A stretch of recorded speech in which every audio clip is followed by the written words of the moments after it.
Mosley was a flashy, dashing cad, but he confined his mistresses to the upper classes.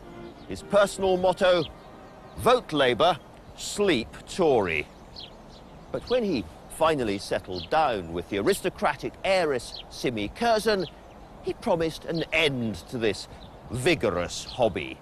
He drew a line under it all and confessed to all his previous conquests. Well, not quite all. He conveniently forgot to mention his affairs with both his wife's sister and her stepmother.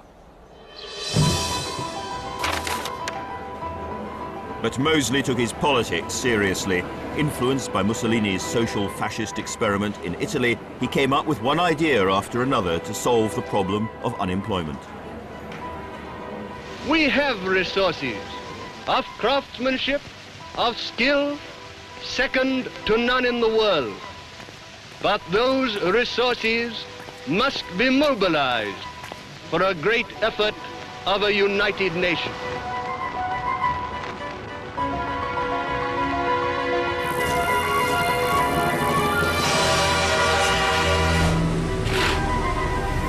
Mosley wrote up his plans for large-scale borrowing and ambitious public works schemes.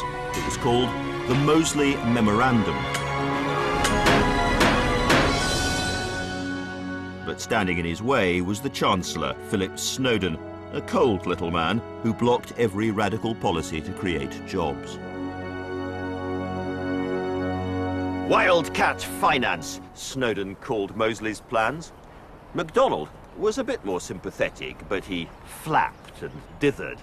Every time Mosley produced a detailed proposal, he was brutally slapped down, until eventually he resigned. "I didn't come into politics to change the Labour Party," he said later, "but to change the country." Thank you. Goodbye.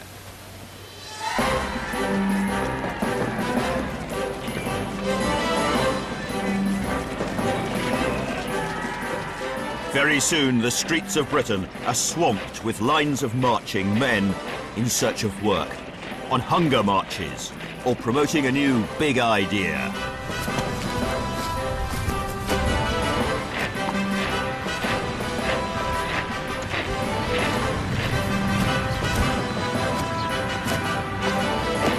Among them are the most disciplined, impressive marchers of them all. Yes, it's the Greenshirts. The who? The what? The green-clad shock troops of the People's Fighting Front, as the Greenshirts came to be known, believed in a fairer society, the joys of outdoor living, but above all, the overthrow of the banking system.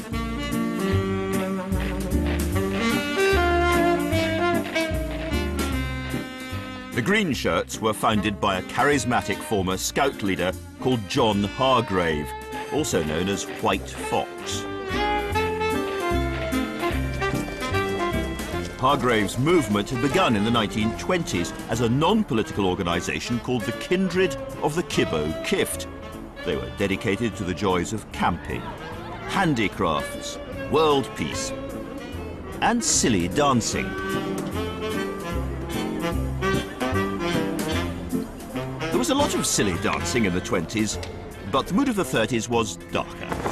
Hargrave was converted to a new economic theory called social credit, which seemed a middle way between capitalism and communism. Working or not, young, old, sick, everybody would get directly their share of the national dividend. Why? Because the credit of a community belongs to the community. Very straightforward. And as a country grew richer through technical advance, everybody would have to work far less. Result, a leisure society. Now, what's wrong with that?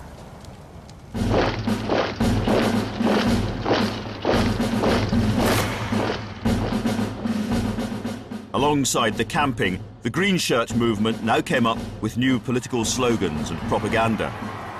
Kibbo Kift dancing was out, marching was in, The Greenshirts became more and more militant.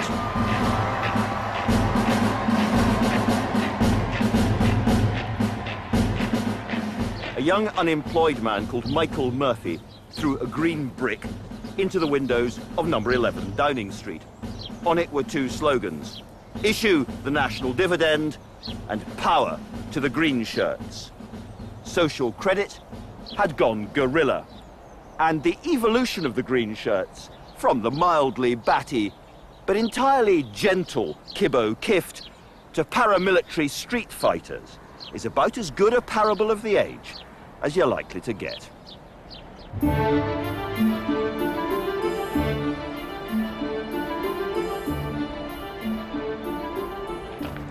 By the summer of 1931, government spending seemed out of control.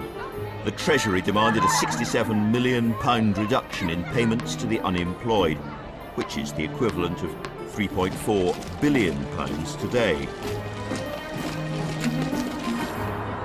Could a Labour government slash spending? And if not, would the Conservatives come in and do it instead? Very reluctantly, Ramsay MacDonald recommended the cuts to his cabinet. What is going on behind these famous doors? The whole country and the rest of the world is watching to see how Great Britain is going to put its financial affairs in order. But the cabinet was split. Many refused to agree. MacDonald's authority over his party had collapsed, and he felt he had no alternative but to offer his resignation to the king. But even before MacDonald had delivered his letter, the king announced that he trusted there was no question of him leaving office. MacDonald was the only man to lead the country through the crisis. Instead, MacDonald should form a national government, including Conservatives and Liberals.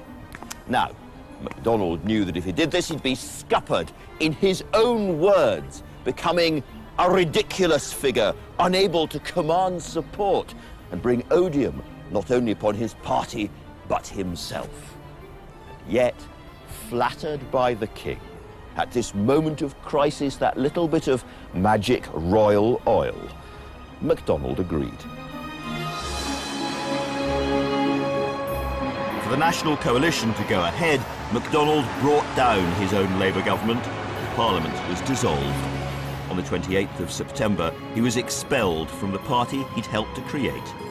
Among Labour people to this day, Ramsay MacDonald is bitterly remembered as a traitor.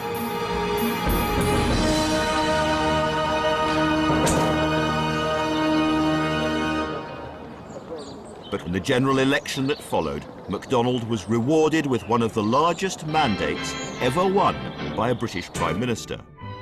But with Tories Neville Chamberlain as Chancellor and Stanley Baldwin as the effective deputy leader, MacDonald now found himself at the beck and call of the Conservatives.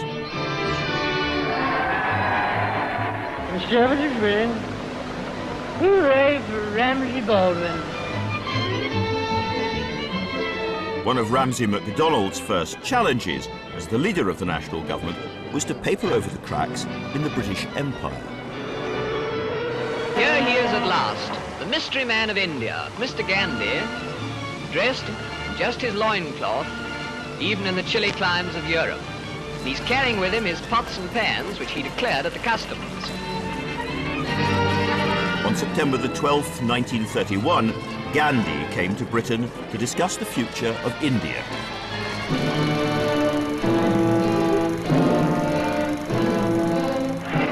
In the early 30s, he'd begun a campaign of non-violent protest against British rule.